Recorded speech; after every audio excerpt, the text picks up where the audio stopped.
तो आत्मा के जो 4 स्तर पर बात कर रहे हैं उसमें सबसे पहले आपकी जागृत की अवस्था है। आत्मा का दूसरा अवस्था जो है वह कौन सी अवस्था है? वह स्वप्न की अवस्था है, यानी सपने में जो दिखाई देता है। तीसरी अवस्था जो है वो सुषुप्ति की है, यही गाढ़ी निद्रा है, गाढ़ी नींद में जो आप देखते हैं। मतलब कि इसमें जो है बहुत ज़्यादा अनुभूति है, इसमें अनुभूति कम होती है लेकिन होती है, इसमें अनुभूति बिल्कुल नहीं है, कोई अनुभव नहीं था। जब गाढ़ी नींद में सोते हैं तो सो ही रहे, कोई मार के चला जाए तो भी आपको पता नहीं चलेगा, चोर आपका घर लूट के चला जाए गाढ़ी नींद में नहीं पता चलेगा आपको। तो यह सुषुप्ति की अवस्था है। लेकिन जो वस्तुतः आत्मा की अवस्था है, शुद्ध आत्मा जो है वह तुरीय अवस्था, वो गाढ़ी नींद के बाहर है, क्योंकि यहाँ पर कोई अनुभूति नहीं होती है, कोई अनुभव नहीं है, कोई अनुभूति नहीं है। लेकिन आत्मा तो जो है परम आनंद की अवस्था है। तो ये वाली बात संभव नहीं है, क्योंकि आत्मा तो परम आनंद में है, वह सत है और वह चित्त है। तो ये सुषुप्ति में आनंद का भी अनुभव नहीं होता है, इसलिए ये भी सही अवस्था नहीं है, ये भी इसके भी पार जा करके देखना होगा।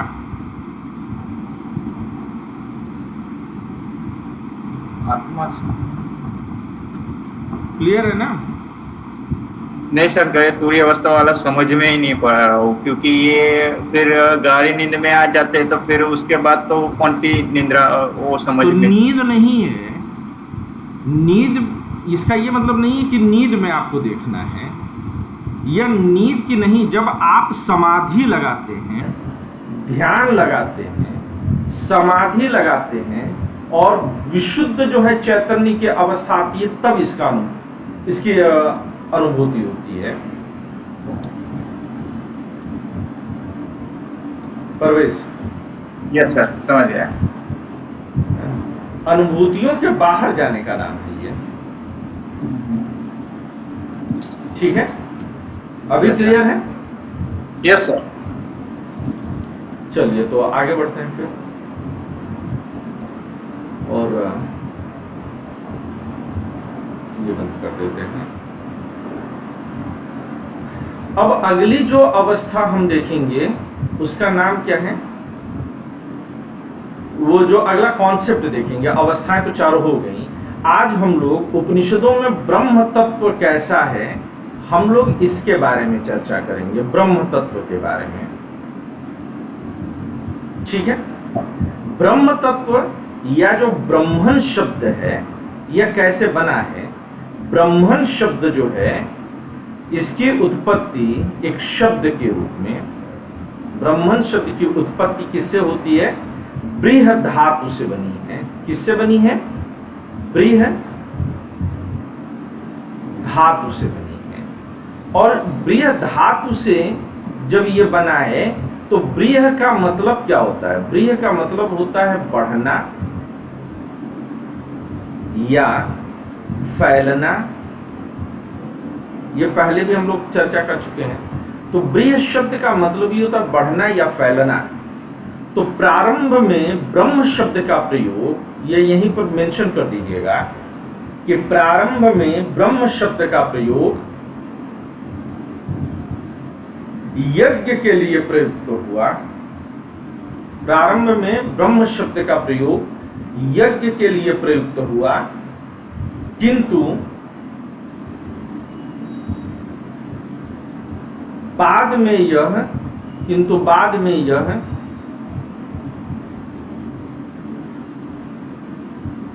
सर्वव्यापी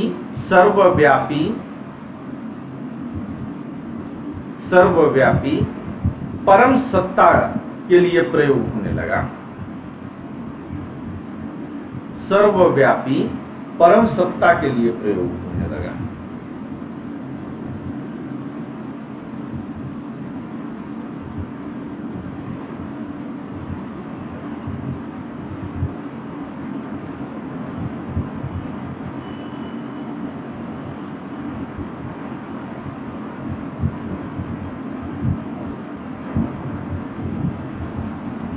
ठीक है।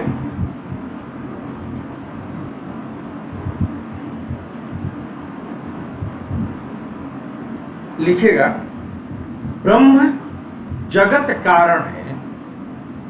ब्रह्म क्या है? जगत का कारण है, जगत कारण है। जगत का कारण भी लिख सकते हैं, जगत कारण भी अगर लिख देंगे तो एक शब्द बचेगा, जगत कारण है। छांदोग्य उपनिषद में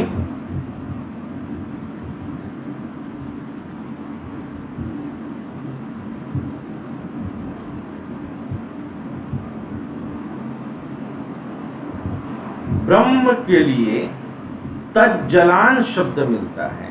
ब्रह्म के लिए कौन सा शब्द मिलता है आपको यहां पर? तज्जलान। तज्जलान शब्द मिलता है, तज्जलान शब्द मिलता है। ये तज्जलान शब्द का मतलब क्या हुआ? तज्जलान शब्द का मतलब है कि तत् धन ज धन ल धन अन्न, ये तज्जलान शब्द का अर्थ है। तत् का मतलब क्या हुआ? तत् का मतलब वह होता है, वह। संस्कृत में तत् शब्द का मतलब होता है वह, दैट इज। तो यहां पर आप इसको बना लेंगे कि ब्रह्म वह तत्व है जो, जिससे सारा, जो शब्द का मतलब होता है उत्पन्न होना। जैसे कभी आप लोग के घर पर कार्ड आएगा तो शादी वादी का, तो शादी के कार्ड में पुत्री के बजाय उसमें शब्द लिखते हैं आत्मज या आत्मजा, मिलता है ना। ये विशेषकर सूरज को ये बात पता होगी कि पुत्र या पुत्री की जगह आत्मज या आत्मजा शब्द है। तो किसी भी चीज के प्रति ज लगा दिया जाए पीछे, तो इसका मतलब होता है कि उससे उत्पन्न होने वाला। जैसे कमल की पर्यायवाची जब हिंदी में कही जाती है तो उसको अम्बुज, जलज, तोयज, नीरज, वारिज, यानी कि पानी में ज शब्द जोड़ दीजिए तो कमल की पर्यायवाची बन जाएगी। क्यों ज शब्द का? क्योंकि ज शब्द का मतलब होता है उत्पन्न होने वाला। तो जो पानी में उत्पन्न हुआ, या कीचड़ में, कीचड़ को पंक बोलते हैं, तो पंक में उत्पन्न होने वाला पंकज यानी कमल। पानी में, अम्ब में, अम्ब मतलब भी पानी, वारिश, सबके पीछे ज लगा दिया। तो ज शब्द का मतलब ही होता है उत्पन्न होने वाला, ठीक है ना। तो यहां पर ज का मतलब उत्पन्न होना है। तो उत्पन्न से अब कैसे बनाएंगे? जिससे सारा विश्व उत्पन्न होता है, जिससे सारा विश्व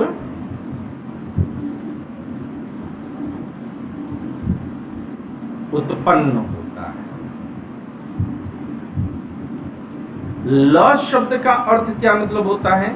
ल शब्द का मतलब होता है लीन होना, लियते, लीन होना। लीन मतलब उसमें खो जाना।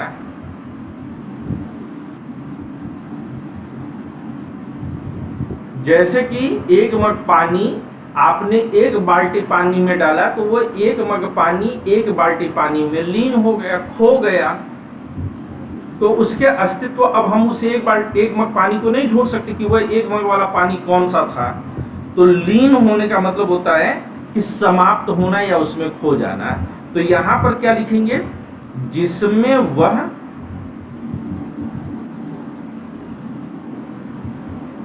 अंत में लीन हो जाता है। और अन शब्द का मतलब यहां पर क्या है?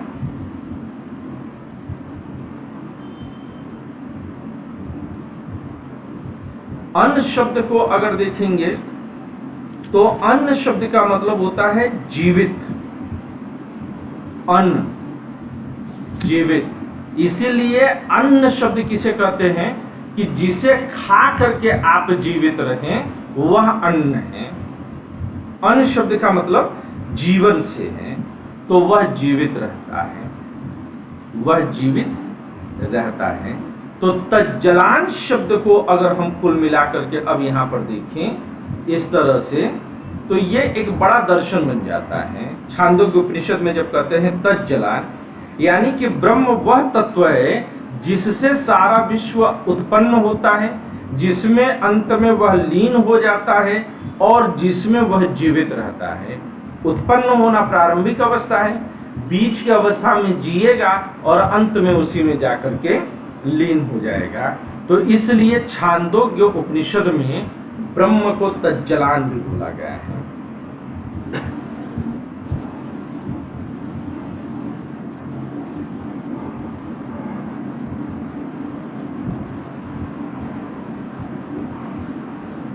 आगे और बढ़ेंगे। ये तज्जलान का कॉन्सेप्ट क्लियर हो गया पूरी तरह से? Yes sir. That's good. तो जिसमें वह अंत में लीन हो जाता है। अब तैत्तरीय उपनिषद में कौन सा उपनिषद लेंगे हम लोग? तैत्तरीय उपनिषद में, तैत्तरीय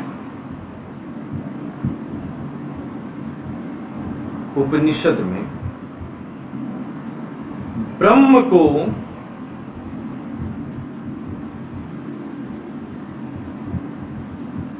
या इसको थोड़ा और मैं करूं कि तैत्तरीय उपनिषद में सृष्टि के विकास क्रम को तैत्तरीय उपनिषद में भी जब समझाया जाता है ब्रह्म को, तो ठीक उसी भाषा में समझाया गया है जिसमें कि छांदोग्य उपनिषद समझाता है। तैत्तरीय में भी ब्रह्म को जगत कारण बताया गया है। कहा जाता है कि जिससे यह सारा जड़ चेतन विश्व उत्पन्न हुआ है, यानी कि जो पूरी तरह से फिजिकल है और जिनमें फिजिकल के साथ साथ जिनमें कॉन्शियस भी है, वो सब यानी कि पूरी तरह से जड़ भौतिक पदार्थ और चेतना वाले पदार्थ, ये सब उसी से उत्पन्न होते हैं, उसमें ही जीवित रहते हैं और अंत में उसी में विलीन हो जाते हैं, वही ब्रह्म है। ये बात तैत्तरीय उपनिषद में भी समझाई गई है। लेकिन आगे तैत्तरीय उपनिषद में सृष्टि के विकास क्रम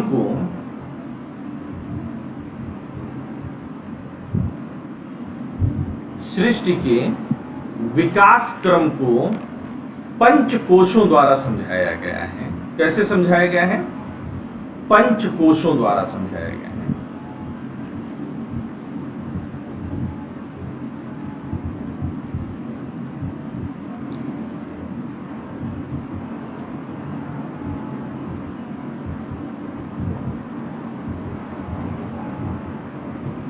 और ये पंच कोश कौन से हैं? अगर इनको 5 कोशों के जरिए आपने समझाया है तो इस पर जरा चर्चा कर लेते हैं। ये 5 कोश हैं।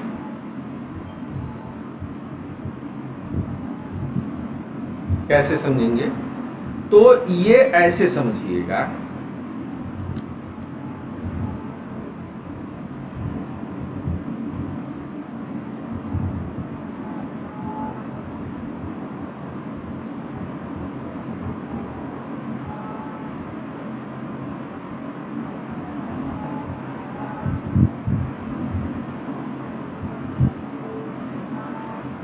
अच्छा ये नहीं बन पा रहा इससे।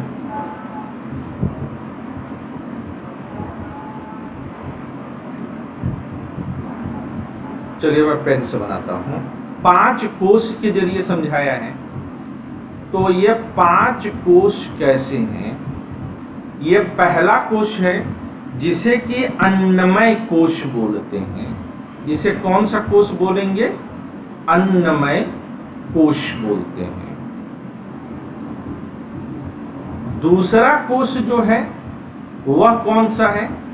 इससे ऊपर दूसरा कोश बनेगा और इसको जो है विज्ञानमय कोश बोलेंगे। इसे कौन सा कोश बोलेंगे? विज्ञानमय कोश। विज्ञानमय कोश बोलेंगे दूसरे वाले को। फिर इसके ऊपर एक तीसरा कोश बनेगा,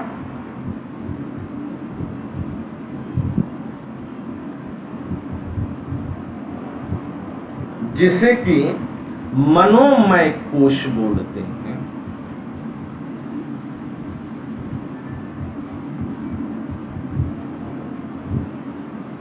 मनोमय कोश बोलते हैं। फिर चौथा एक कोश बनेगा, इसे क्या बोलेंगे?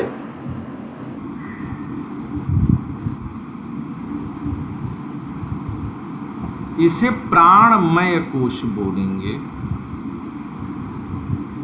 प्राणमय कोश बोलेंगे, चौथा वाला प्राणमय कोश है। और अंत में सबसे ऊपर जो कोश मिलता है उसे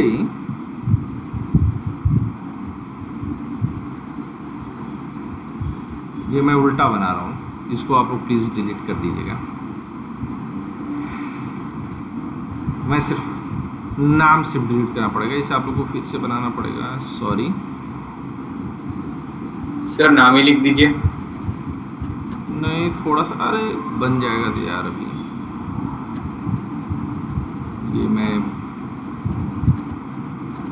गलत नाम ले गया, मैं उल्टा क्रम बोल रहा हूँ। हमने बना लिया सर। बना लिया तो काट के फिर से बना लो, करना क्या है। कौन सा तुम्हें उस पर GST 5% की देनी है? अभी सरकार को ये थोड़ी पता है कि लिखने पर भी जो है GST लगाई जा सकती है।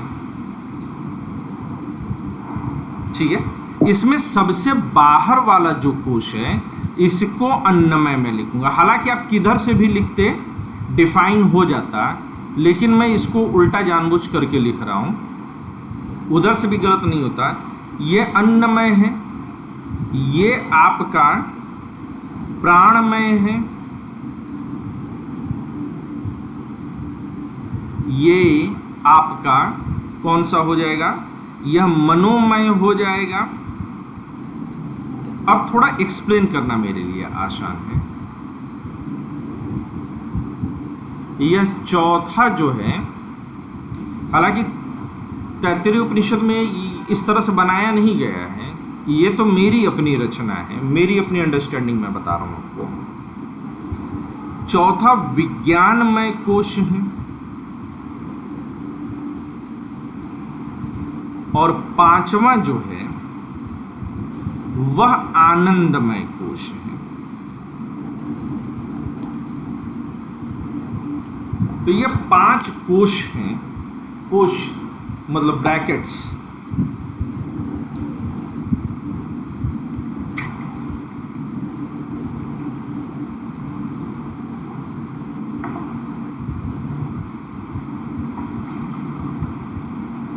सर, अन्नमय उसके बाद विज्ञानमय कोश आएगा ना? ये प्राणमय कोश आएगा कि विज्ञानमय कोश आएगा? प्राणमय, अभी मैं डिफाइन कर रहा हूं। Okay sir. विज्ञानमय का मतलब जिसके अंदर बुद्धि और चेतना हो।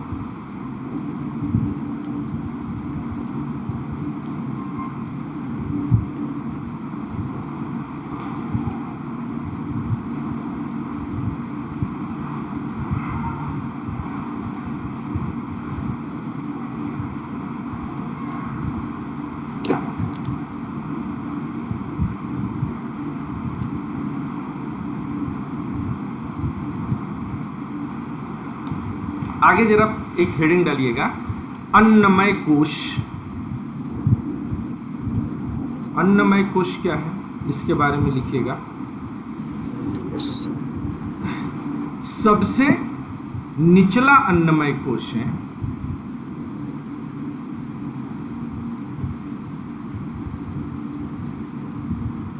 सबसे निम्नतम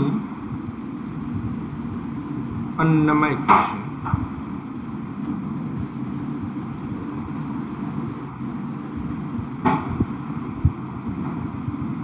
ये गोला जो है मेरी अपनी अंडरस्टैंडिंग है, तैत्तिरीय उपनिषद में इस तरह से बनाया नहीं गया है। निम्नमय कोश है, यह जड़ द्रव्य या भौतिक पदार्थ का स्तर है।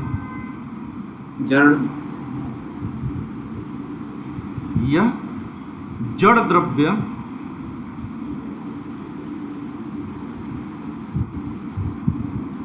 या भौतिक पदार्थ का स्तर है।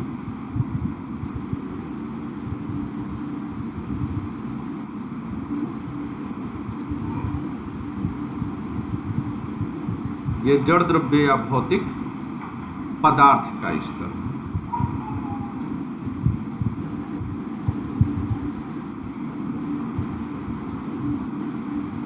ठीक है,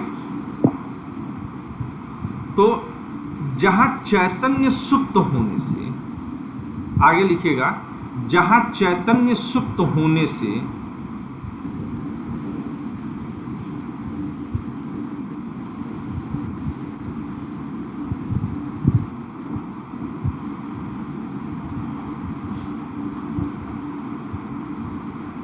सुप्त होने से समाप्त सा प्रतीत होता है। यानी कि जैसे टेबल, ईंट, पत्थर, ये भी ब्रह्म है, ये ब्रह्म से बाहर नहीं है। तो अगर ईंट, पत्थर, कुर्सी, मेज, इनमें भी चेतना है, लेकिन इनका चेतना एकदम से सोया हुआ है। ठीक है, समाप्त सा प्रतीत होता है।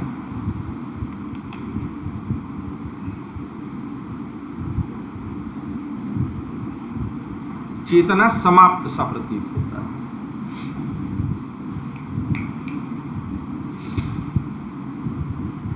समाप्त सा प्रतीत होता है।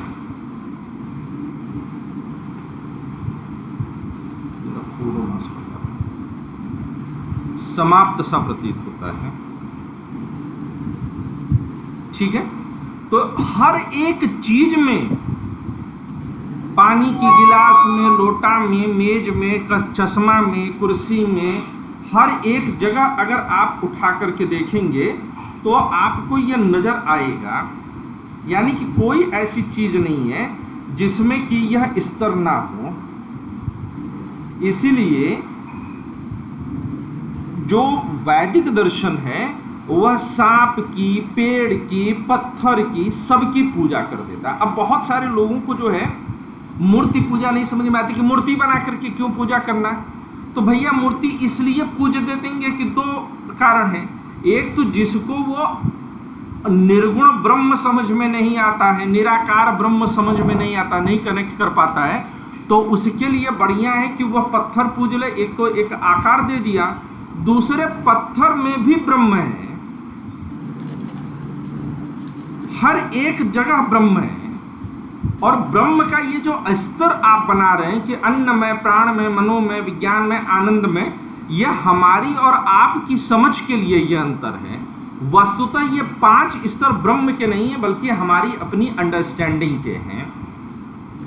ठीक है, दूसरा आगे लिखिएगा, प्राणमय कोश, प्राणमय कोश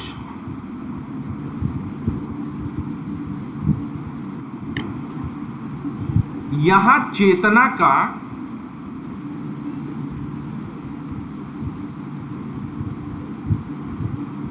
प्रारंभिक स्तर दिखाई देता है।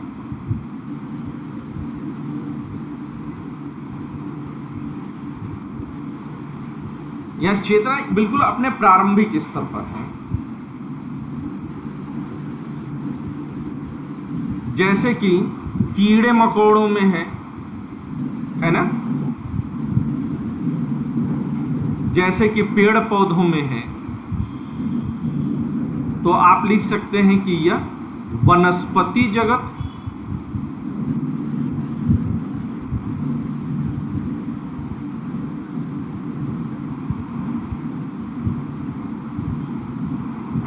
और प्राणी जगत का स्तर है, यानी कि जूलॉजी और बॉटनी का स्तर है।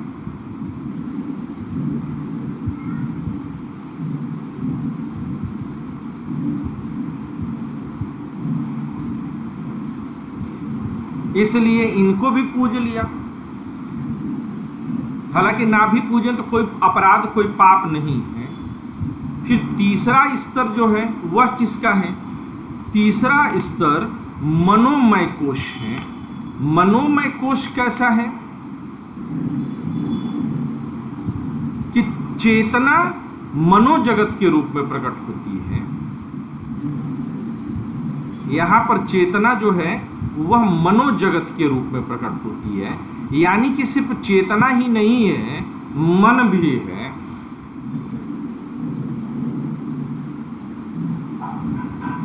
मनोजगत के रूप में प्रकट है।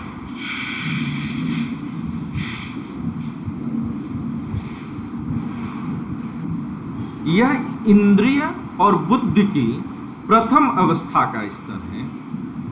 यह इंद्रिय और बुद्धि की प्रथम अवस्था है।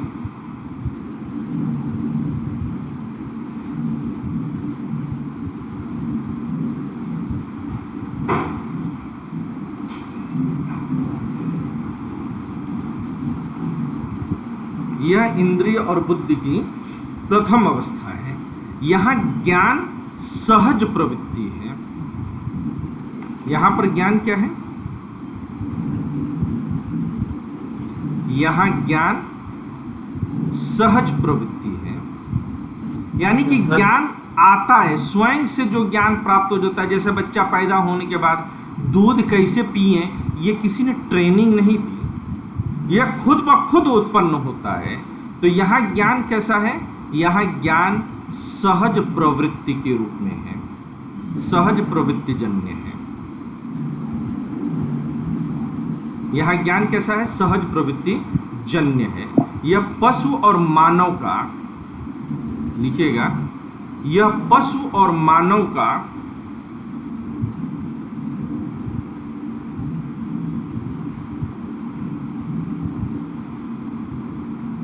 निद्रा, भय, क्रोध और मैथुन का स्तर है।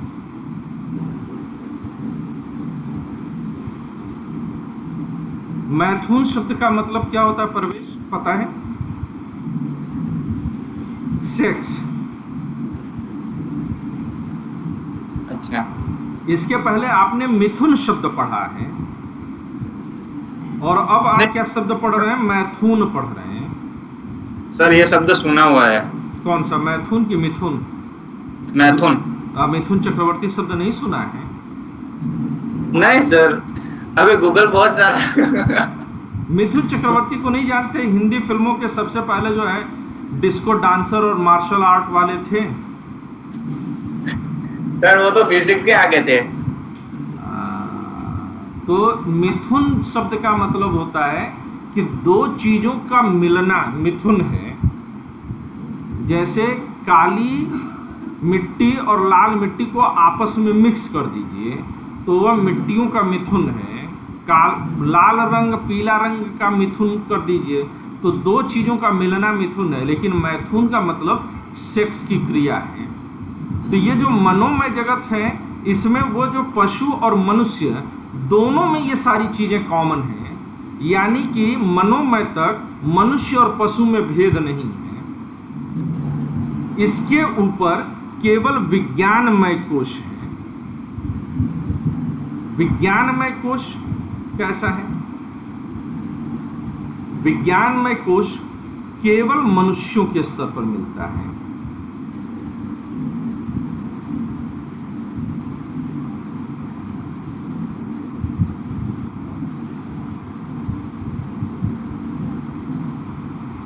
केवल मनुष्यों के स्तर पर मिलता है।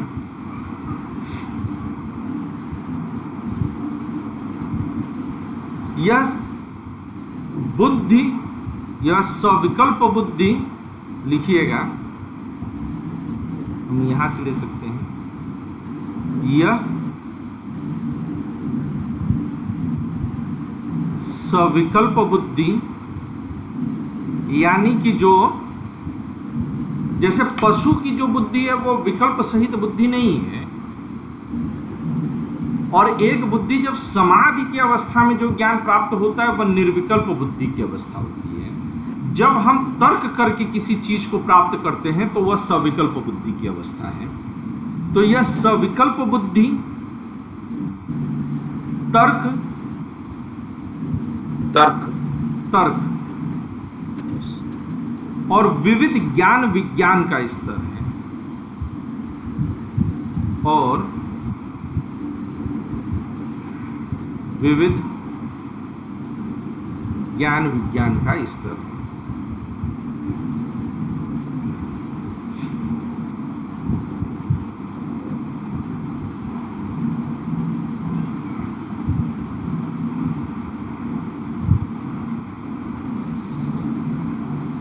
ठीक है। सबसे अंत में आनंदमय कोश है हमारा। सबसे अंत में क्या है? यह आनंदमय कोश है, आनंदमय कोश। अब इसके बारे में पढ़ें। यह ब्रह्म के सतचित और आनंद की अवस्था है। यह ब्रह्म के सतचित और आनंद की अवस्था है।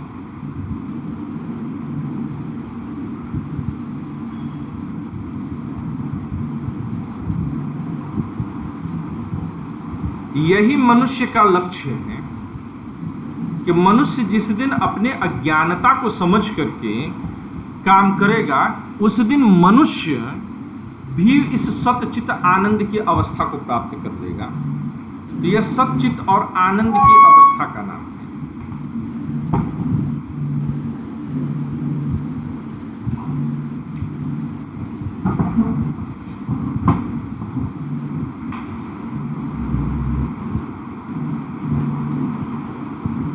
उसके आगे सर शब्द चित्त आनंद की अवस्था के आगे फिर सतचित आनंद की अवस्था है। इस अवस्था है। अखंड ब्रह्मानंद, इस अखंड आनंद की अनुभूति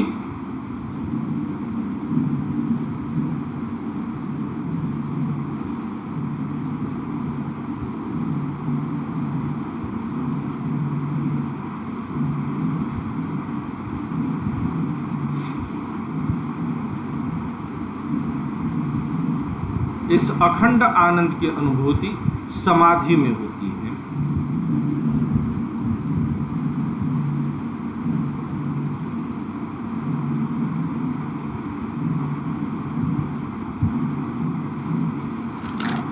समाधि की अवस्था में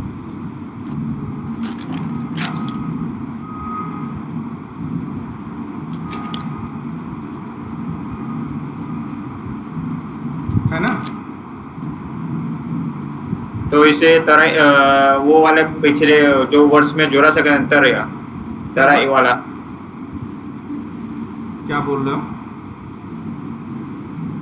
वो ये वर्ष उसमें ज्वाइन होता है ना, तरह वो वाला 4 आपने बताया था, उसमें से लास्ट वाला बताया था वो तरीय। हाँ, ये तुरीय जो है वो हम केवल आत्मा, एक्चुअली में आत्मा और ब्रह्म फिर आपस में एक ही होने लगते हैं। कई जगहों पर आत्मा और ब्रह्म को अलग अलग माना गया है। तो ये समझ लीजिए कि जो तुरीय अवस्था में आत्मा को आप जानते हैं, वह इसी आनंदमय अवस्था के रूप में आप जानते हैं। ओके सर, ठीक है, आप जो सही समझ रहे हैं, आपकी समझ में कहीं कोई गड़बड़ी नहीं है। पढ़ करके देखिए, 5 स्तर ठीक ढंग से समझ में आ गए आपके। कोश अवस्था सबसे निचला अवस्था कोश है जो और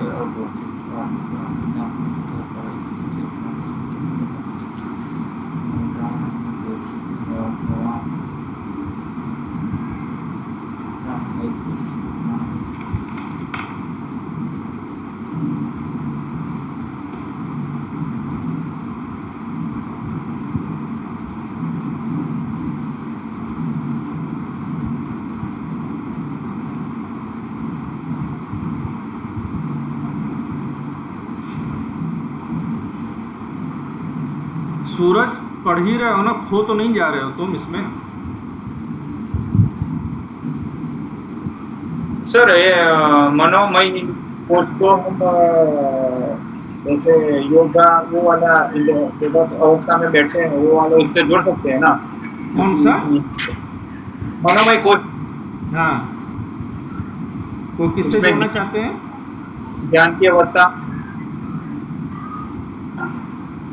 नहीं, अब ज्ञान भी कौन, जो सामान्य ज्ञान है, जैसे पढ़ा लिखा आदमी है तो वह मनोमय कोश है, लेकिन जो भारतीय दर्शन में विशुद्ध ज्ञान की अवस्था मानी गई है वह किताबों का ज्ञान नहीं है, वह समाधि का ज्ञान है, ध्यान धारणा समाधि का ज्ञान है। तो ये मनोमय कोश ज्ञान वो इसमें पढ़े लिखे यूनिवर्सिटी का प्रोफेसर वगैरह जो है वह लेवल मनोमय कोश है।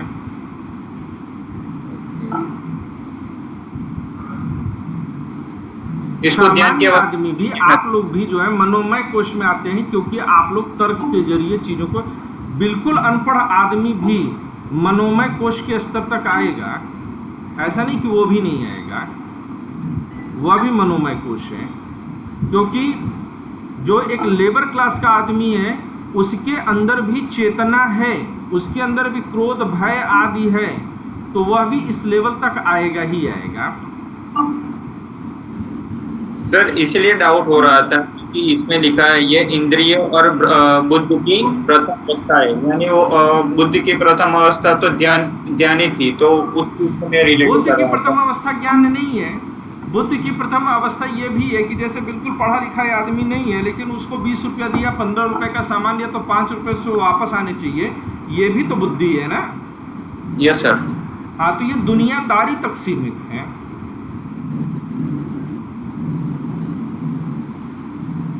सर तो अगर चाहें कि मनोमय लेवल से ऊपर विज्ञानमय और आनंदमय स्थिति तक जाएं, तो क्या करना होगा?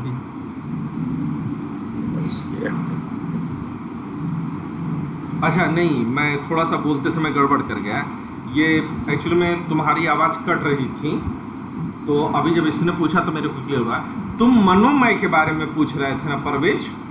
यस सर, मनोमय पूछ रहा था मैं सर। मनोमय तो जो है वो जो जानवर और पशु का स्तर होता है कि जहाँ पर वह चीज़ें अपने आप करते हैं, उसके लिए वो बहुत अधिक सोचते विचारते नहीं हैं, मनोमय वह स्तर है। भय क्रोध आदि का स्तर है मनोमय। लेकिन विज्ञान में वो है कि जहाँ पर कि आप पढ़े लिखे इंसान के तौर पर, या जैसे नहीं भी पढ़े लिखे हैं, लेबर वाला क्लास है, और वो भी अपनी बुद्धि के जरिए सही गलत का निर्णय करना चाहता है, तो वह विज्ञान में है। सूरज, आप भी इस बात को कनेक्ट करिएगा। तो विज्ञान में के लिए तो पढ़ा लिखा होना और तमाम तरह का ज्ञान प्राप्त करने की कोशिश करना, यही आपका विज्ञानमय कोश है। आप किस स्तर, मतलब मनुष्य हैं आप, और पागल वगैरह के स्तर पर नहीं हैं, सामान्य चेतना के भी मनुष्य हैं, तो आप विज्ञानमय कोश में हैं। ये बात समझ में आ रही है सूरज? जी सर। अब आपकी प्रश्न का अगर मूल है हो सकता है, तो वो ये हो सकता है कि आनंदमय को कैसे प्राप्त करें, यही ना? जी सर, जी सर। ऐसा लग रहा है कि विज्ञान में भी मतलब जैसे एक अच्छा पढ़ा लिखा व्यक्ति जो मतलब जो जैसे आप बोले थे अभी पीएचडी लेवल मनोमय में है, तो पीएचडी लेवल नहीं, में वो पीएचडी मनोमय में नहीं है, वो एक्चुअली में जो है आपके, मेरी गलती से मैंने बोल दिया, वह विज्ञान में नहीं, तो मुझे लगता है वो सर विज्ञान में की शुरुआत होगी सर वो। हाँ, क्योंकि आम जैसे मुझे ले लें या फिर ये और भी जो मेरे साथ 2 लोग और जो पढ़ रहे हैं इनको ले लें, तो हम लोग सविकल्प बुद्धि के साथ मतलब पूरे तौर पे नहीं है सर। नहीं, सविकल्प बुद्धि है। सविकल्प बुद्धि और निर्विकल्प बुद्धि क्या होती है? जब हम चीज़ों को अलग अलग कैटेगरीज में बांट करके तर्क सहित समझेंगे, हम चीज़ों को तर्क करके जब समझने की कोशिश करते हैं, तो वही सविकल्प बुद्धि है। तो सविकल्प बुद्धि, अब ये जरूरी नहीं कि वो बिल्कुल सही चयन हो। तो सामान्य मनुष्य का जो स्तर होता है वह विज्ञानमय का स्तर होता है। एक आप खाना खाने बैठे, खाना खाने में आपने ये देखा कि खिचड़ी रखा है और जो है पिज़्ज़ा रखा है, और आपने खिचड़ी और पिज़्ज़ा में से खिचड़ी का चुनाव किया क्योंकि यह आपके सेहत के लिए अच्छा है। यही सविकल्प बुद्धि है। केवल स्वाद की वजह से अगर आप पिज़्ज़ा पे टूट पड़े या आप स्वाद को महत्व नहीं देखते हैं, केवल पेट भरने के लिए खाते हैं, तो मनोमय स्तर है। सर यहाँ तो जैसे जिस लेवल पे दर्शन गया है सर, तो उस लेवल के आधार पे देखें तो मुझे लगता है कि सविकल्प, ये जो बुद्धि तर्क और ज्ञान विज्ञान का स्तर है, वो हम अभी जो सोच रहे हैं उससे कहीं ऊपर है सर। वो तत्व से रिलेटेड नहीं नहीं नहीं नहीं, और नहीं, तत्व उससे से नहीं है, उससे नहीं है। एक्चुअली तो पहली बात ये समझिए कि ये पांचों पांच अलग अलग स्तर वस्तुतः नहीं होते हैं। ये सब ब्रह्म हैं। ये ऐसा नहीं कि इनको हम अलग अलग डिवाइड कर सकते हैं। ये हमने अपनी समझ के लिए बताया कि मेरे सामने प्लास्टिक का एक खिलौना पड़ा हुआ है, तो ब्रह्म वो भी है। यह मेरा अपना अज्ञान का दोष है कि मैं उसे प्लास्टिक के खिलौने के रूप में देख रहा हूँ। तो जब मैं उसको प्लास्टिक के खिलौने के रूप में देख रहा हूँ, या किसी भी एक्ट को मैं सही है या गलत के तौर पर देख रहा हूँ, तो यह मेरी सविकल्प बुद्धि का ही प्रयोग है कि मैं उसे उस रूप में देख रहा हूँ। एक्चुअली हम लोगों ने सविकल्प बुद्धि भी बहुत पढ़ी नहीं है। जब हम लोग संभवतः इमैनुअल कांट को पढ़ेंगे तो वहाँ पर हम लोग सविकल्प बुद्धि और निर्विकल्प बुद्धि के बारे में बात करेंगे। जब हम चीज़ों को अलग अलग कैटेगरीज में बांट करके देखते हैं, यही सविकल्प बुद्धि है।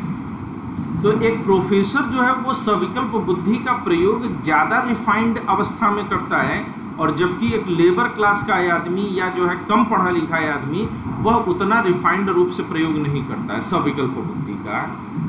तो हम जैसे जैसे पढ़ते चले जाते हैं, हमारे तर्क और बढ़िया हो जाते हैं। क्या गांव का हरिया किसान जो बिल्कुल पढ़ा लिखा नहीं है, क्या वह तर्क नहीं करता है? वह भी तर्क करता है। और यूनिवर्सिटी का प्रोफेसर है, वह भी तर्क करता है। तो दोनों का तर्क एक ही स्तर का है या भिन्न भिन्न स्तर का है?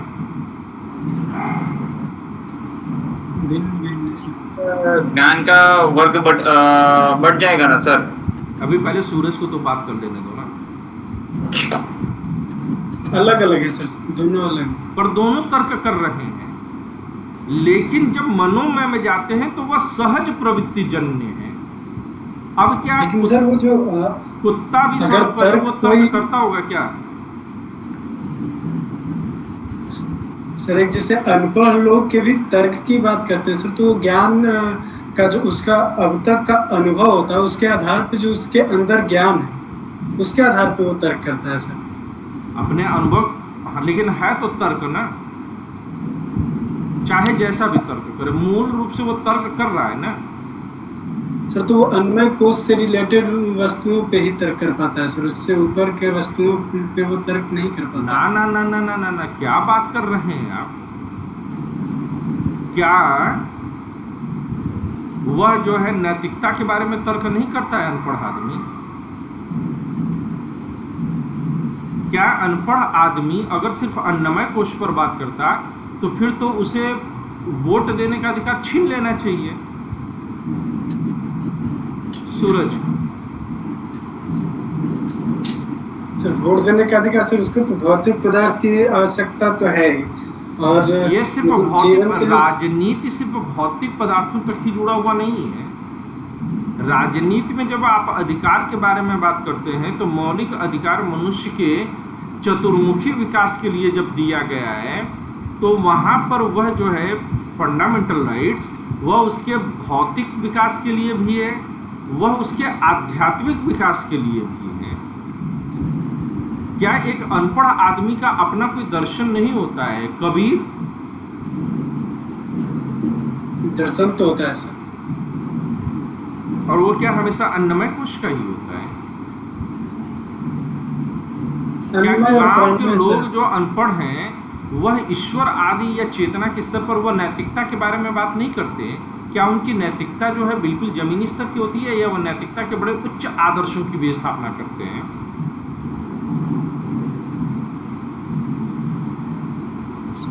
वैसे तो सर उच्च आदर्श को भी वो लेके चलते हैं, लेकिन उसके लिए जैसे एक वेद में कहा गया कि ऋषि मुनि जो है मंत्रों को देखे हैं। हम्म। सर वो मंत्र को देखना और अभी जो हम लोग मंत्र को पढ़ रहे हैं, तो ये मंत्र को पढ़ना या सुन के याद करके बोलना, इस दोनों में फर्क है सर। मंत्र को देखना तो समाधि की उस अवस्था में है जहां पर कि आप आनंदमय कोश में पहुंच जाएंगे।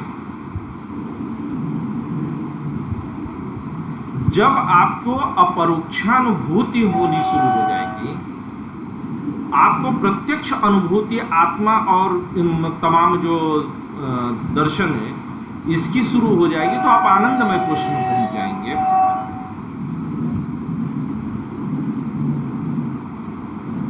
तब तो इसका मतलब ये है सर कि मनुष्य हर एक समय मतलब छोटे मात्रा में ही सही वो विज्ञान में भी होता है और आनंद में भी होता है सर। आनंदमय नहीं होता है। आनंदमय कैसे प्रत्येक मनुष्य होता? तो हर कोई है। ये 5 स्तर वस्तुतः बांटे नहीं गए हैं, लेकिन हम तमाम जब हम व्यवहारिक तौर पर चीजों को देखते हैं, देखिए इस बात को समझिएगा, यह 5 स्तरों का विभाजन जो है यह भी अविद्या के कारण है, क्योंकि हम दुनिया को अभी इस रूप में देख रहे हैं। जिस दिन मैं आपको बताऊं कि जब मैं ग्रेजुएशन पीजी करके निकला और मैं उस समय ध्यान धारणा समाधि की अवस्था में होता था, तो मैं ऐसी अवस्था तक पहुंच जाता था कि जहां पर मुझे पूरी दुनिया में खुली आंख से बैठा हूं, मैं देख रहा हूं कि सामने से कोई एक व्यक्ति आ रहा है, वह मेरा हाल चाल पूछ रहा है और मैं उसको जवाब भी दे रहा हूं, लेकिन उसी समय मुझे ये भी नजर आता था कि पूरी दुनिया बुलबुले की तरफ फूट रही है, सब कुछ फूटता चला जा रहा है। सामने व्यक्ति आ रहा है और बुलबुले की तरफ वो व्यक्ति फूटता भी जा रहा है, चलता भी जा रहा है। मतलब वो स्थिति की मैं कल्पना नहीं बता सकता आपको। तो वो क्या थी कि वो कहीं न कहीं जो समाधि या ध्यान की जो अवस्था लंबे समय तक मैं लेकर के चला था, वो धीरे धीरे रियलाइज होने लगी थी, रियलाइजेशन था। और अगर बुलबुले की तरफ पूरी दुनिया फूट रही थी, तो इसका मतलब ये था कि पूरी दुनिया में कुछ भी कहीं पर जो कुछ भी मैं देख रहा हूं वह सत्य नहीं है, वह मेरी सविकल्प बुद्धि के प्रयोग के कारण मुझे वैसा दिखाई देता है।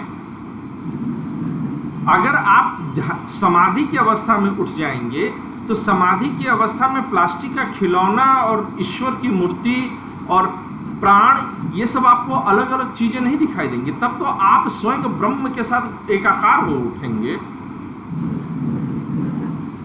तब आपका दुख दूर हो जाएगा, क्योंकि तब कोई चीज पाने लायक आपके लिए नहीं बचेगी और ना ही किसी चीज के खोने का भय बचेगा, क्योंकि सब कुछ वही है। हवा, पानी, शुभ अशुभ, सुसु, पट्टी सब वही है, उससे भिन्न कुछ है ही नहीं। तो फिर शुभ अशुभ का सारा भेद मिट जाएगा। आनंदमय कोश तो है हम में ही, पर हम अपने अविद्या के पर्दे जैसे जैसे हमारे हटते हैं, वैसे वैसे हमें यह बेहतर अपना रियलाइजेशन होता है। यह रियलाइज करने का स्तर है। अभी सूरज बात समझ रहे हैं? जल्दी नहीं है कोई, हम लोग आराम से इस मुद्दे पर बात करते हुए आगे बढ़ेंगे।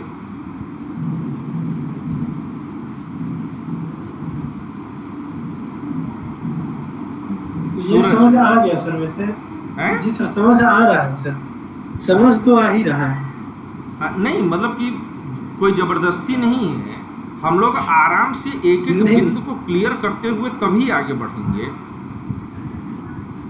हमें वो कोचिंग नहीं मुझे लगता है सर कि हाँ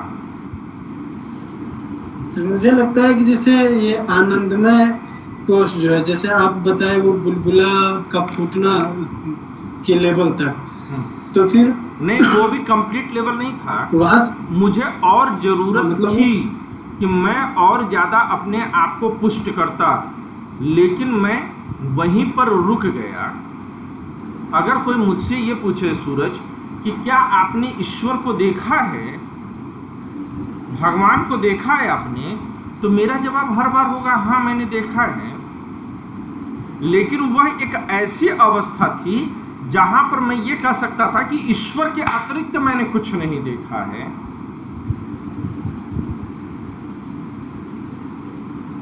या फिर सिर्फ प्रकाश ही देख रहे थे सर? वो प्रकाश भी नहीं था, प्रकाश और अंधकार का भी भेद मिट गया था। मैं उस स्थिति को शब्दों में वर्णन ही नहीं कर सकता। और वो ऐसा नहीं था कि एक दिन हुआ था मेरे साथ, वह मेरे साथ निरंतर घटने वाली घटना के रूप में बन चुका था और मैं बरसों उस अवस्था में रहा। मैं लोगों के साथ हंसता था, बात करता था, मैं समोसा भी खाता था, मैं चाय भी पीता था, लेकिन मुझे वह अनुभूति बनी रहती थी कि ये जो सब कुछ है यह एक जो है अविद्या के कारण है, और उस चीज़ का रियलाइजेशन मुझे होता था। परंतु वह भी अभी पूरा स्तर नहीं था, अभी मुझे उसके ऊपर और उठना था, जहां से कि मैं रुक गया। जी मुझे और आगे प्राप्त करना है। इसको इस तरह से भी समझिए कि कोचिंग तो देखिए, दर्शन शास्त्र पढ़ाने के लिए और भी कोचिंग है, दर्शन शास्त्र मैं भी पढ़ा रहा हूँ, लेकिन कोई अन्य टीचर होगा तो इस ब्रह्म तत्व को वो कैसे समझाएगा? वो कहेगा 5 कोश है, ये पढ़ लो, 2 शब्द बता करके निकल जाएगा। तो वहां पर भी एक स्तर है। और जब आप मुझसे बात कर रहे हैं तो मैं अपनी अनुभूतियों के साथ आपको जोड़ने का, कनेक्ट करने की कोशिश कर रहा हूं और आपको उतना स्पेस दे रहा हूं कि आप समझो। तो यानी कि एक स्तर मैं आपको और ऊपर उठाने की कोशिश कर रहा हूं। Is that okay sir? ये जी सर, सिर्फ मनुष्य के साथ ही है ये आनंदमय वाली स्थिति, या फिर ये पशु पक्षी ये सब में भी है?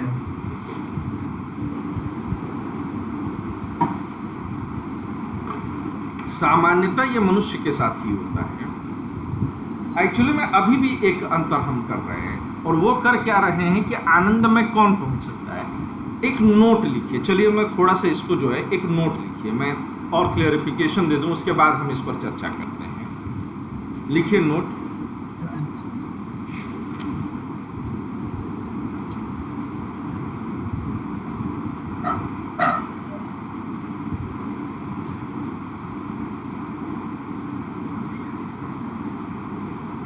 इसके पहले लिखिए नोट संख्या 1, आनंदमय कोश,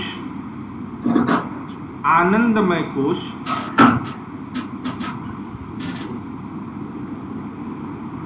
प्रातिविज्ञान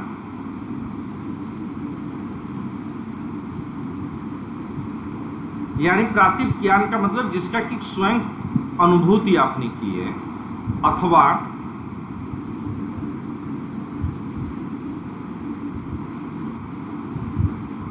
निर्विकल्प प्रज्ञा,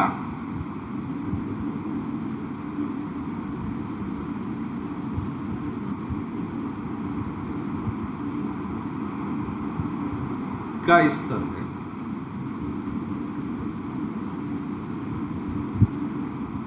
यानी अब यहां पर विकल्प और कोटियां नहीं बसती हैं।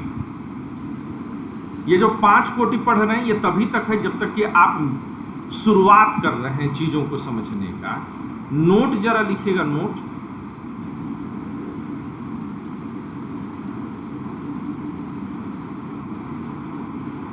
नोट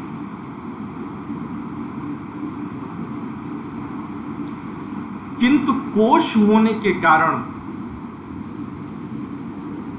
किंतु कोश होने के कारण आनंदमय कोश में भी, आनंदमय कोश में भी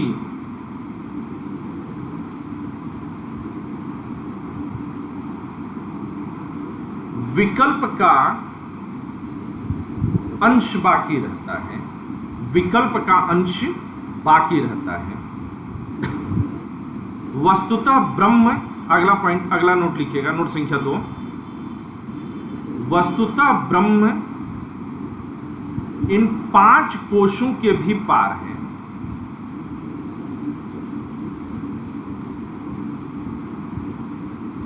इन 5 कोशों के भी पार है।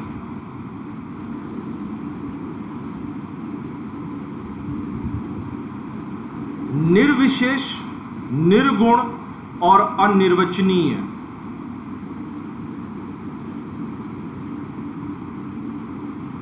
निर्विशेष मतलब कि जिसकी कोई विशेषता न बताई जा सके। जैसे कि अभी जब मैं पांचों को बता रहा हूं तो पांचों की कुछ विशेषताएं बता रहा हूं ना आपको, पांचों स्तर की। तो परंतु जो ब्रह्म है उसमें कोई भी स्तर नहीं है, वह निर्विशेष है, निर्गुण है, उसका कोई गुण नहीं बताया जा सकता, निर्विशेष है, निर्गुण है और अनिर्वचनीय है।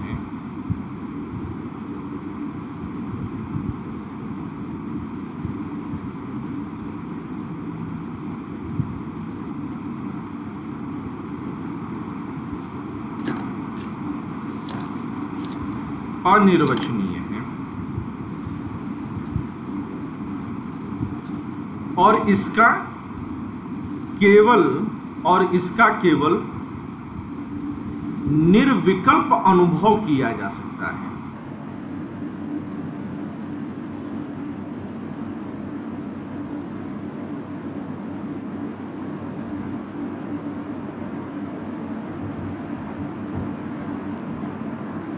और इसका केवल निर्विकल्प अनुभव किया जा सकता है।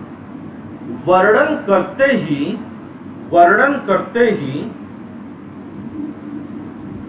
वह सविशेष हो जाता है। वर्णन करते ही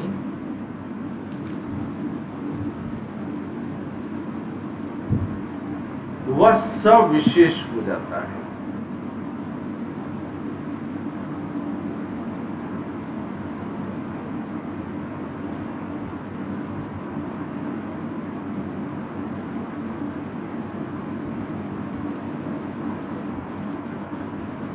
अब शायद इस नोट के बाद तुम्हारा कॉन्सेप्ट कुछ और क्लियर हुआ होगा सूरज।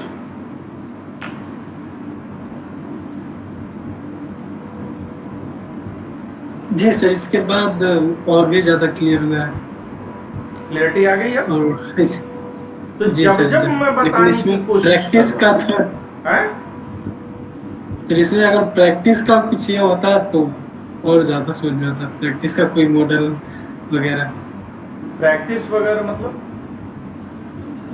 मतलब जैसे इसको करके देखा जाए, ये लंबा समय लगेगा, अनुभूति लंबा समय लगेगा, है ना। पहले यूपीएससी क्वालिफाई कर लो, फिर मसूरी में बैठ के यही करना, मुझे कोई आपत्ति नहीं है। पता चला कि चले थे हरिभजन को, होटल लगे कपास वाली आदत हो जाएगी। परवेश, तुम्हें पूरी तरह से क्लियर है आइडिया? Yes sir. सर मेरे को एक जगह पर डाउट था, क्या आपने तर्क बोला था कि एक जो गांव का किसान है और एक यूनिवर्सिटी का प्रोफेसर, बट उसमें ज्ञान की संभवता बहुत अलग होती है ना, भिन्नता होती है, क्योंकि एक का ज्ञान कहाँ है और दूसरे का ज्ञान की वो अलग है। तो वो समझ के बाहर निकला मेरा। अभी क्लियर हुआ क्या? अभी भी दिक्कत है? अभी क्लियर हुआ है, पर थोड़ा अभी डाउट है, क्योंकि उसमें क्या है कि एक वो ज्ञान वाला समझ में नहीं है, पता चला, क्योंकि दोनों का भेद बहुत है। देखो, दोनों ये कह रहा हूं कि दोनों ही तर्क करते हैं, दोनों ही सविकल्प बुद्धि का प्रयोग करते हैं, लेकिन Yes, जो sir. जितना ज्यादा पढ़ता चला जाएगा, जैसे कि हीरा काटने वाला व्यक्ति है, तो एक व्यक्ति जो किसी इंस्टीट्यूट से ट्रेनिंग लेकर के आएगा और वो तमाम जो है प्रैक्टिस करके आएगा, वो हीरा अगर गढ़ेगा तो ज्यादा बढ़िया गढ़ेगा। Yes, एक sir. व्यक्ति जो कि बचपन से देख रहा है और थोड़ा बहुत प्रैक्टिस करता है, तो संभवतः उसका जो है गढ़ा हुआ हीरा उतना अच्छा नहीं होगा, अगर वो बहुत टैलेंटेड और गॉड गिफ्टेड नहीं है तो, है ना। तो जैसे जैसे हम चीजों को पढ़ते जाते हैं, समझते जाते हैं, हमारे तर्क के प्रकार और रूप बदल जाते हैं। लेकिन अब ये भी सही है कि कबीर पढ़े नहीं है, लेकिन कबीर गढ़े हुए हैं। तो कबीर के तर्क करने का स्तर बहुत ऊपर है। क्लियर है ये बात? Yes sir. अब जरा एक नया पॉइंट बनाएं। आत्मा और ब्रह्म का तादात्म्य, उपनिषदों में आत्मा और ब्रह्म का तादात्म्य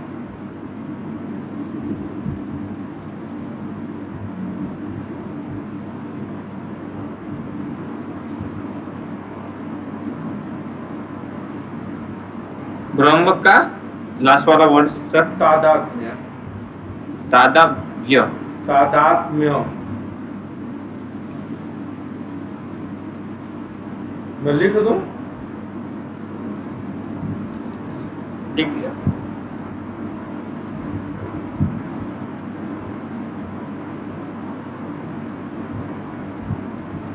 मैं लिख ही देता हूं।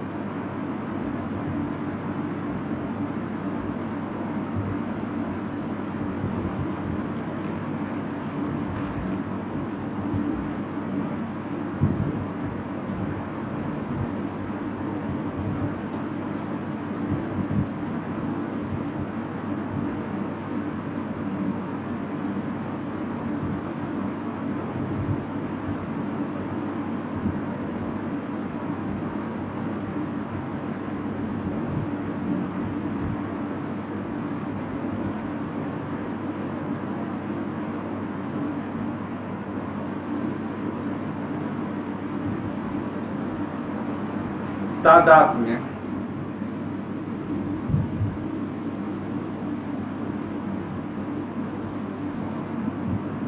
पॉइंट लिखेगा इसमें। उपनिषदों में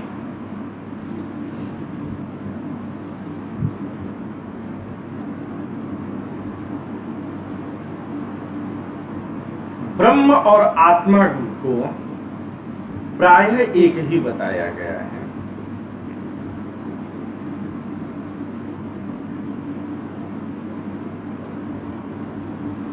आत्मा और ब्रह्म का तादात्म्य, आत्मा और ब्रह्म का तादात्म्य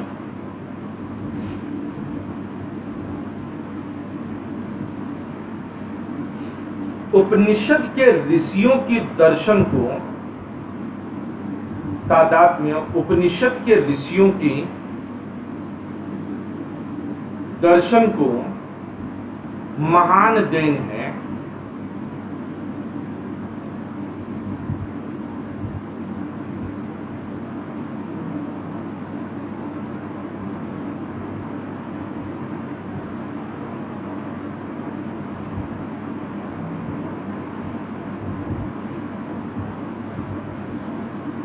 विषयी और विषय, विषयी और विषय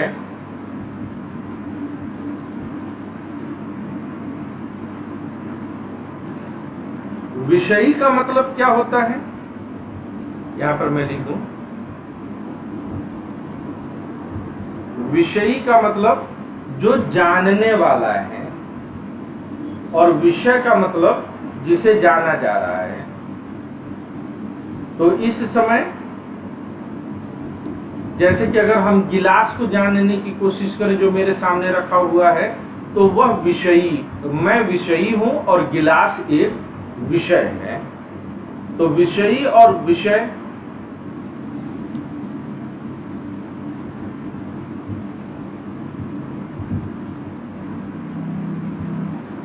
दृष्टा और दृश्य,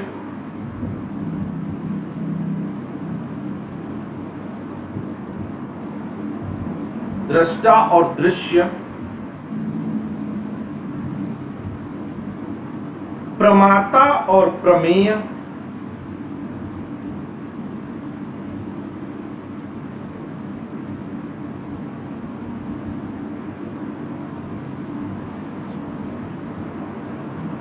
प्रमेय का मतलब होता है जिसे जाना जाए, प्रमेय का मतलब जिसे जाना जाए, जैसे विषय।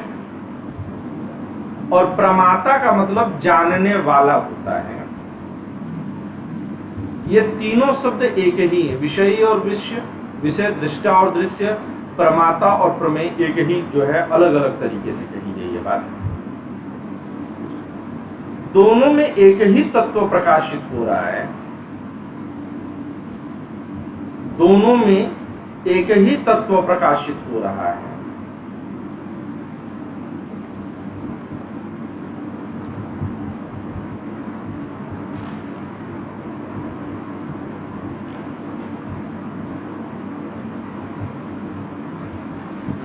दोनों में एक ही तत्व प्रकाशित हो रहा है।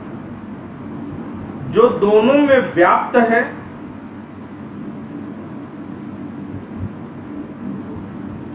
जो दोनों में व्याप्त है और दोनों के पार भी है,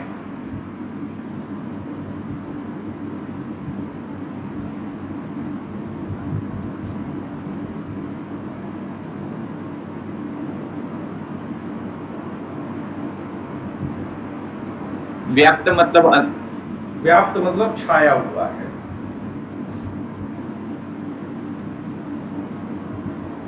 जैसे तुम्हारे कमरे में हवा व्याप्त है और ढेर सारे बैक्टीरिया और विषाणु भी व्याप्त हैं, तो उसको छाया कैसे बोला जा सकता है? क्योंकि हवा छाया तो उसे मतलब बोल रहे ये मौजूद है।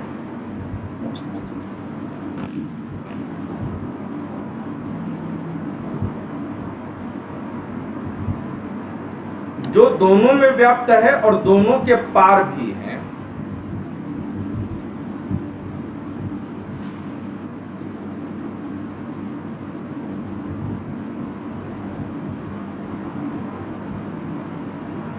जीवात्मा में जो शुद्ध चैतन्य प्रकाशित हो रहा है,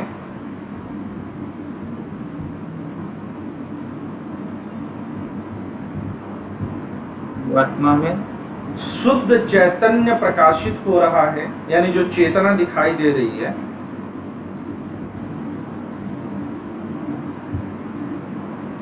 वही ब्रह्म रूप से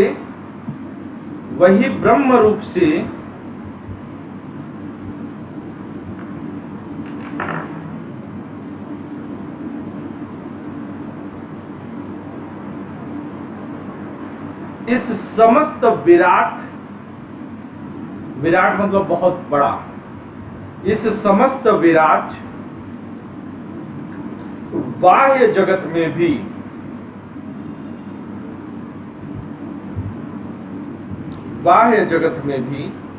प्रकाशित हो रहा है।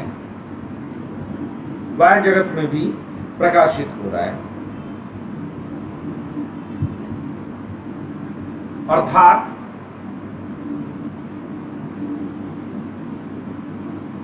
जो व्यष्टि का आत्मा है,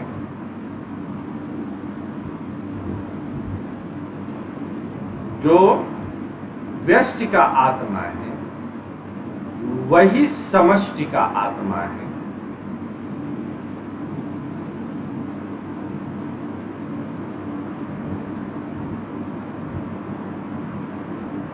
व्यष्टि मतलब किसी विशेष का, किसी एक व्यक्ति का। तो जो किसी एक व्यक्ति की आत्मा है, वही इस पूरे संसार की समष्टि, पूरे संसार की आत्मा है। दोनों एक ही बात है, दोनों दो अलग अलग बातें नहीं है। ठीक है ना?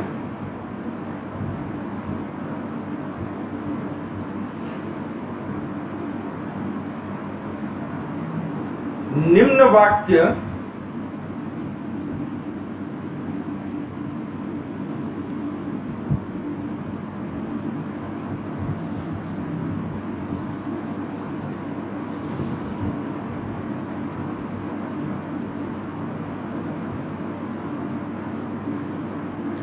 आत्मा और ब्रह्म के एकत्व को सिद्ध करते हैं, दोनों के एकत्व को सिद्ध करते हैं।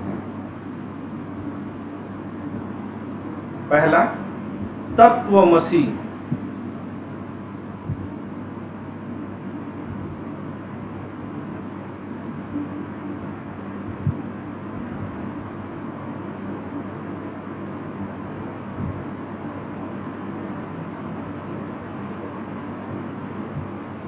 तत्वमसि ये बहुत इंपॉर्टेंट है, याद रखिएगा, आगे चल करके काम आएगा। वह तू ही है, वह तू ही है। अगला अहम ब्रह्मास्मि, अहम ब्रह्मास्मि, यानी कि मैं ही ब्रह्म हूं।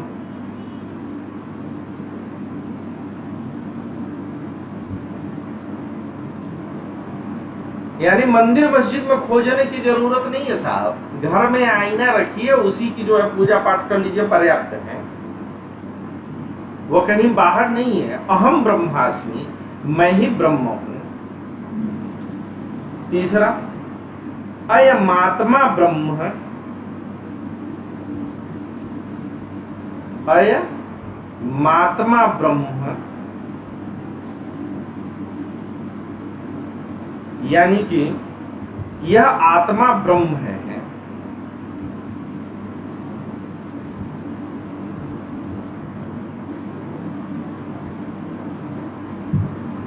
यह आत्मा ब्रह्म है।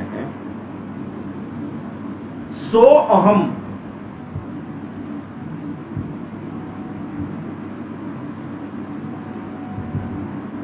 सो ऐसे लिखेंगे, फिर आधा अ ऐसे बनाते हैं। जैसे गुजराती में क बना करके बनाने के लिए बीच से पेट फाड़ देते हैं ना, तो बीच से पेट नहीं फाड़ करके ऐसे ही छोड़ दोगे तो यानी एक तरह से एस बना दो हल्का सा, अहम, सो अहम, तो ये आधा अ पढ़ा जाता है। सो अहम, वह मैं ही हूं।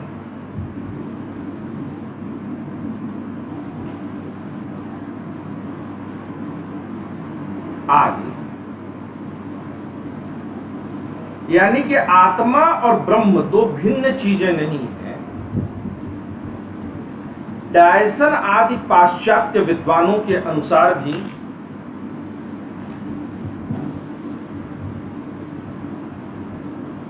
क्या सर? डायसन आदि, आगे पैरा चेंज करके लिखेगा, डायसन आदि पाश्चात्य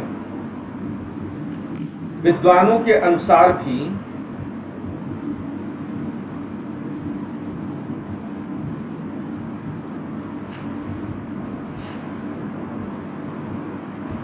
आत्मा और ब्रह्म की अनन्यता का, आत्मा और ब्रह्म की एकता का, आत्मा और ब्रह्म की एकता का, बहुत कठिन शब्द हो जाएगा अनन्यता, कम से कम प्रवेश के लिए, एनी के लिए, दोनों के लिए, दोनों ही नाम हिंदी है। ब्रह्म की अनन्यता का सर्वप्रथम प्रतिपादन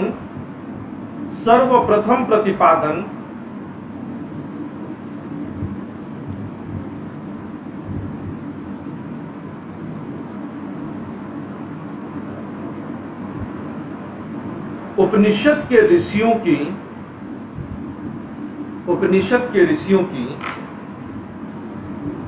दर्शन जगत को मौलिक देन है।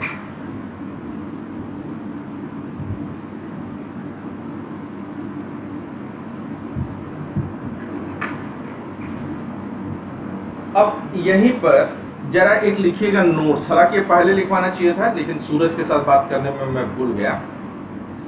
तो जहां पर पंच स्तर खत्म किया था ना, वहीं कहीं पर अगर जगह बन सके तो वहीं पर लिख दीजिएगा, नहीं तो ये वहां से रिलेटेड है, ये मैं भूल गया था, दिमाग में था लिखाऊंगा लेकिन छूट गया।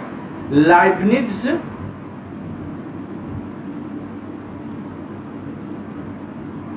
ये पश्चिम के दार्शनिक के कहने की जरूरत नहीं है, लाइबनिज एक व्यक्ति का नाम है। लाइबनिज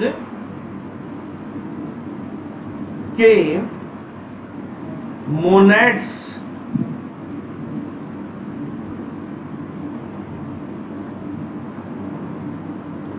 के विभिन्न प्रकार भी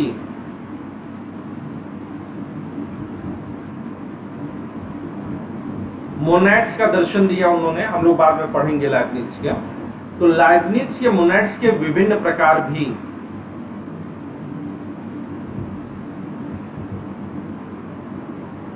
इन पंच कोशों के काफी करीब हैं।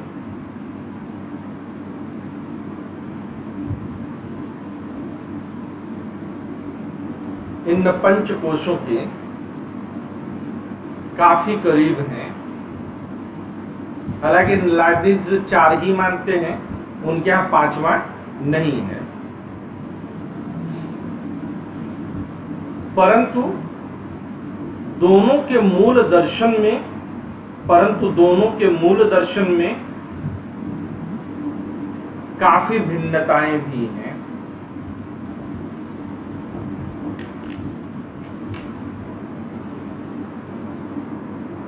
जहां लाइब्निज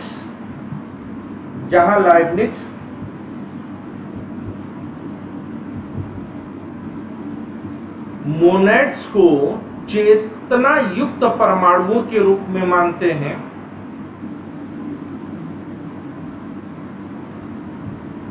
चेतना युक्त परमाणुओं के रूप में ही मानते हैं,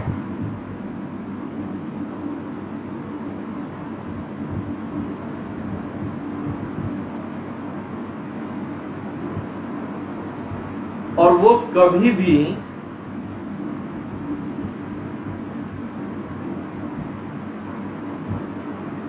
आत्मा और ब्रह्म के स्तर को नहीं छू पाते हैं, आत्मा और ब्रह्म के स्तर को नहीं छू पाते हैं।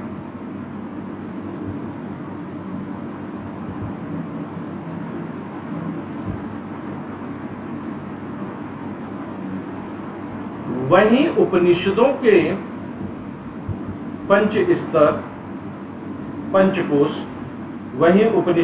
पंचकोश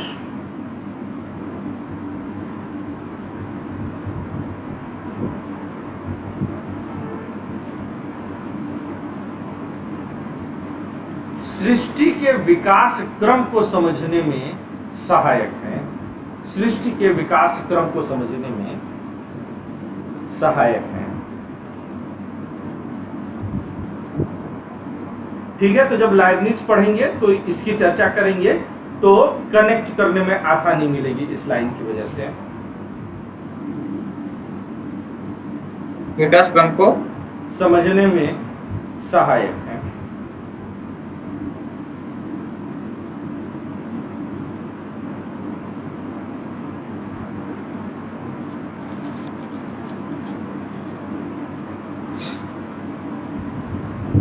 ठीक है,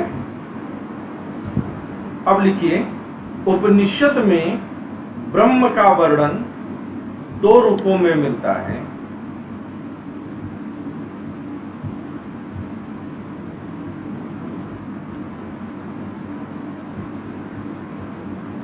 उपनिषदों में ब्रह्म का वर्णन 2 रूपों में मिलता है।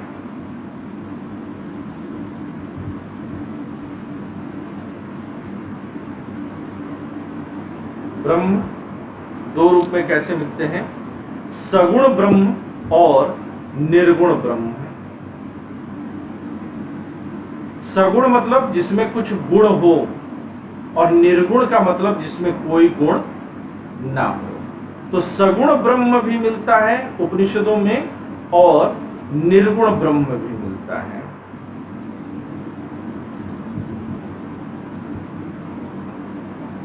सगुण ब्रह्म को अपर ब्रह्म भी कहा जाता है,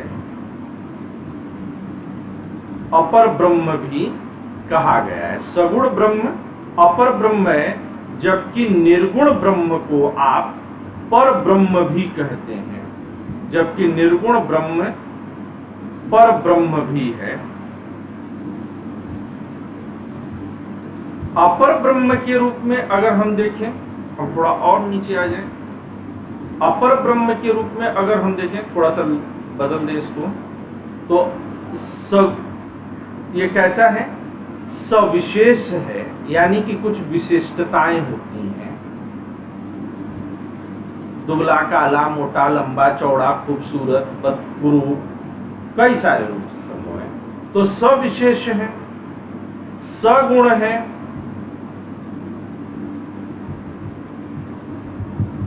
सप्रपंच है,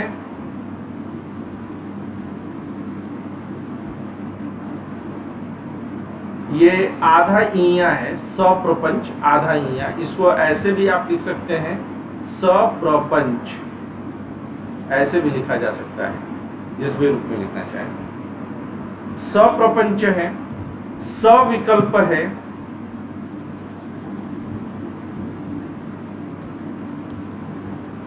सोपाधिक है,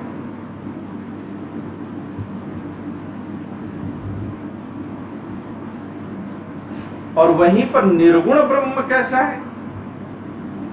अगर निर्गुण ब्रह्म के बारे में बात करें तो निर्विशेष है। ठीक इसका उल्टा कर देंगे, निर्विशेष है,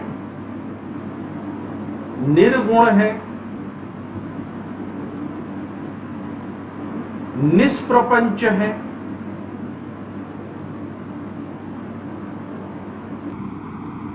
निष्प्रपंच है, निर्विकल्पक है,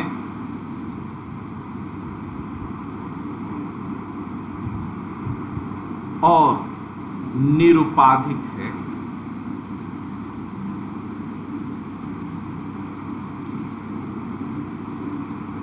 अब यहीं पर समझिएगा कि यह जो अपर ब्रह्म को बोला गया है, यही अपर ब्रह्म ईश्वर है। यह कौन है? ईश्वर है। और ईश्वर के रूप में अपर ब्रह्म ही ईश्वर है। और इस प्रकार ईश्वर कौन है? ईश्वर इस जगत का, इस संसार का कर्ता, धर्ता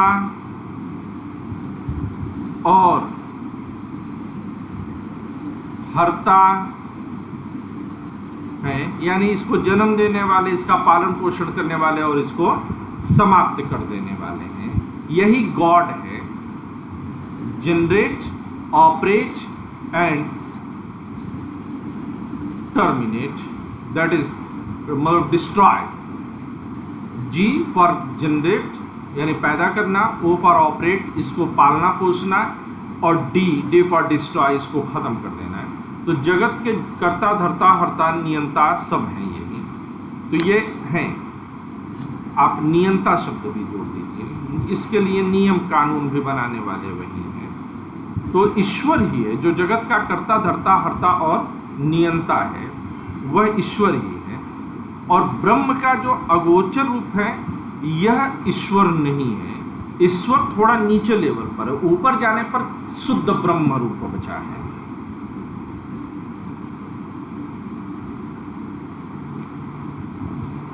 क्लियर है ये बात?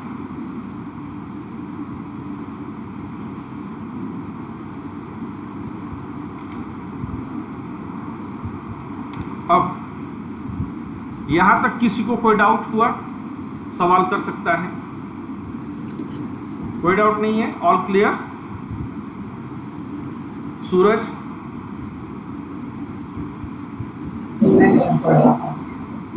ठीक है।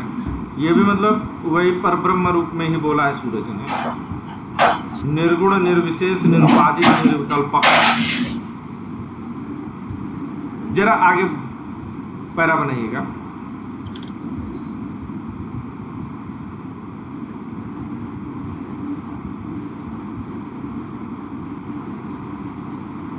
सगुण ब्रह्म के लक्षण।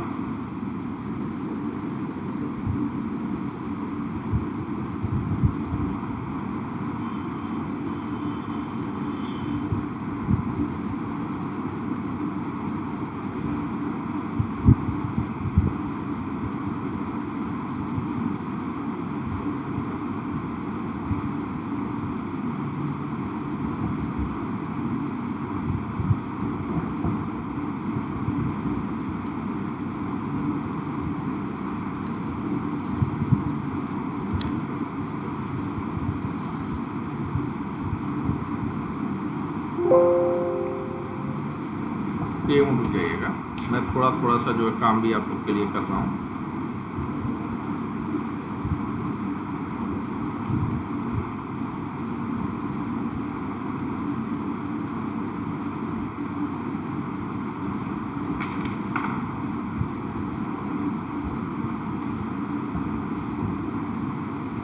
इसको सेव भी मारता जाऊँ ना, जो मैं काम करा दे रहा हूँ। अगला लिखिए सगुण ब्रह्म के लक्षण। अब इसमें पहला पॉइंट बनाइए,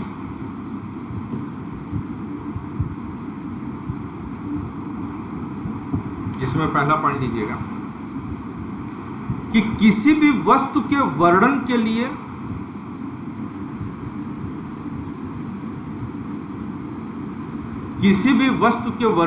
लिए लक्षण की आवश्यकता होती है। यानी कि कुछ उसके लक्षण होंगे, कुछ उसके कैरेक्टर्स होंगे जिसके आधार पर हम उसका जो है वर्णन कर सकते हैं। ठीक है बात। अब लक्षण भी जो होते हैं वो दो प्रकार के होते हैं। लक्षण कैसे होते हैं? किसी भी वस्तु का जो लक्षण होगा वह दो प्रकार का होगा। यह दो प्रकार के लक्षण कौन से हैं? तो पहला लक्षण है जिसे कहते हैं हम तटस्थ लक्षण, और दूसरे को हम कहते हैं स्वरूप लक्षण। तटस्थ लक्षण और स्वरूप लक्षण, ये दो प्रकार के लक्षण हैं। अब इसमें से तटस्थ लक्षण जो है वस्तु के आगंतुक और परिवर्तनशील गुण होते हैं। वस्तु के आगंतुक और परिवर्तनशील गुण होते हैं। यानी कि आते हैं, बदल जाते हैं या अंत में समाप्त हो जाते हैं। जो स्वरूप लक्षण है वह तात्विक स्वरूप को, यह वस्तु का तात्विक स्वरूप है।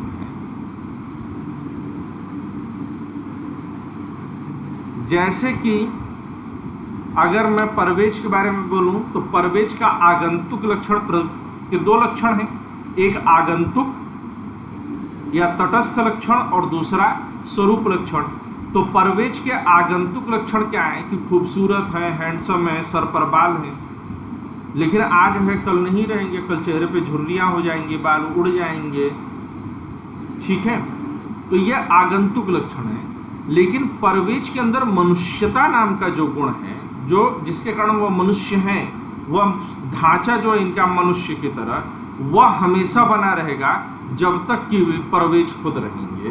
तो वह उनका तात्विक या स्वरूप लक्षण है। क्लियर है ये बात?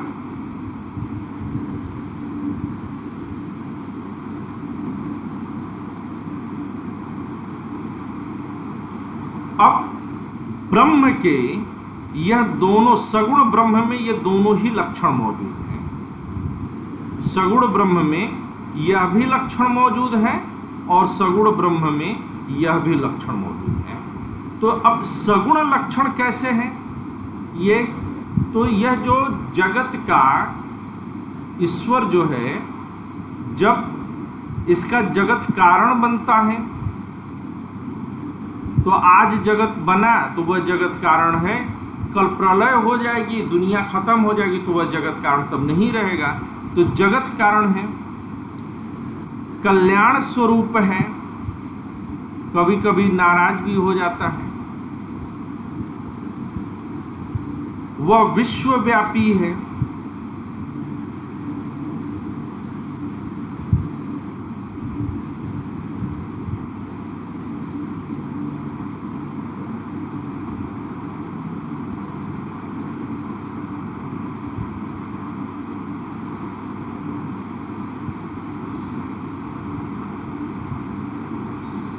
वह विश्वव्यापी है। यह सब ईश्वर के कैसे लक्षण हैं? यह उसके आगंतुक या तटस्थ लक्षण है। और वहीं पर अगर हम उसका जो है सगुण ब्रह्म यानी कि ईश्वर के बारे में बात कर रहे हैं हम, तो ईश्वर का अगर हम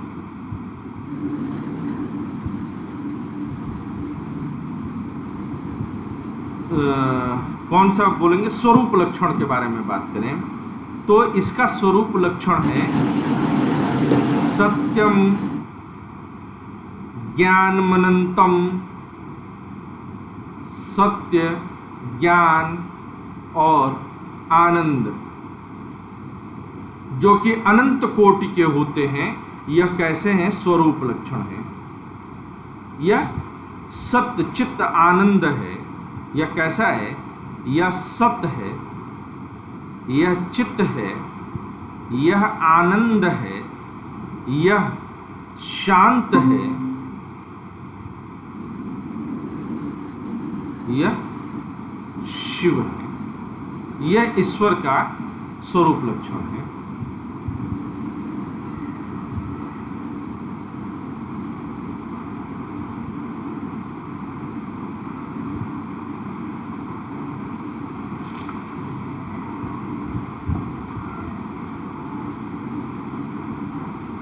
अब हेडिंग डाल दीजिए निर्गुण ब्रह्म। निर्गुण ब्रह्म, परंतु निर्गुण ब्रह्म और माया पर चर्चा हम लोग कल करेंगे, आज नहीं, ठीक है? वरना बहुत ज़्यादा हो जाएगा एक दिन में, तो अभी ये समझ में आएगा नहीं। तो थोड़ा थोड़ा करके इसको उठाएं अभी। Okay sir. सर मेरा एक क्वेश्चन था। हाँ हाँ। जब ये दर्शन शास्त्र को एक जिसमें धर्म में मानने वाला और दूसरा है जो नास्तिक, उसको नास्तिक किस दृष्टि से देखेगा जब दर्शन को देखेगा? क्योंकि यहाँ जैसे कि अब उपनिषद वेद, फिर वेद को पढ़ेगा, तो फिर वो कैसे देखेगा? हेलो।